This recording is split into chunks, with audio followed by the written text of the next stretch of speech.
Today's question is from Diane, and Diane asks, what should you do when you start hyperventilating? Okay, Diane, this is another of those two-part questions. The first one is, why are you hyperventilating? Hyperventilation, which is kind of breathing very deeply and rapidly and feeling out of control about that breathing, that can be a symptom of a condition that's known as a panic attack.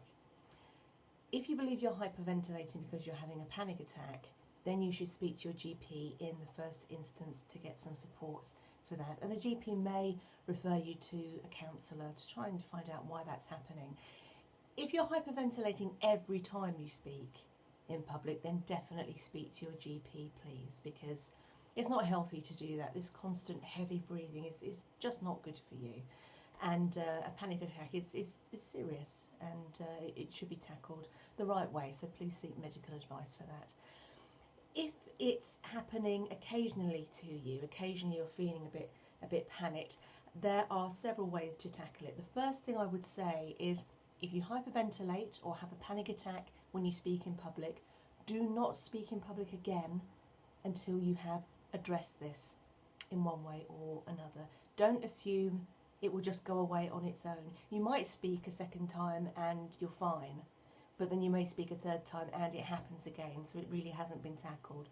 So please don't speak again if you've hyperventilated unless you have tackled the root cause of the hyperventilation in some way. I'm going to suggest two things here, Diane. The first is to challenge a negative belief.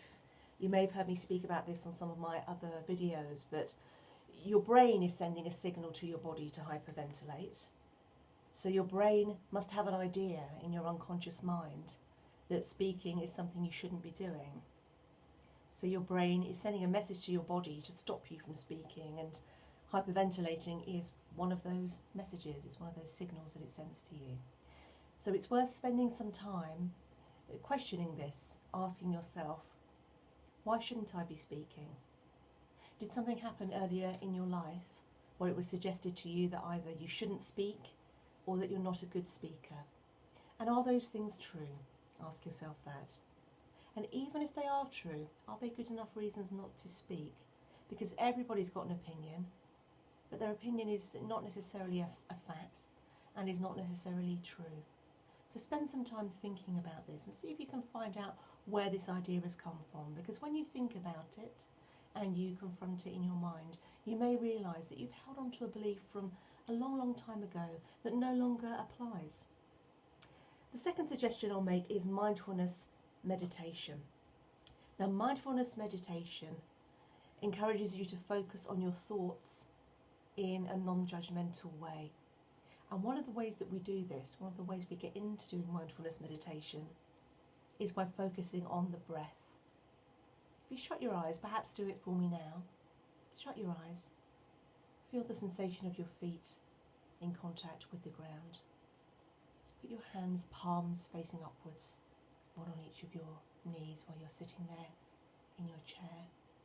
And with your eyes closed, take in a slow, deep breath down into your body through your nose.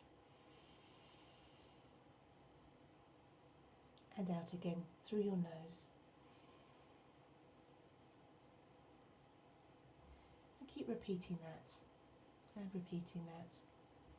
And notice that the air, when it goes into your body, is cooler, and when it leaves your body, it's warmer.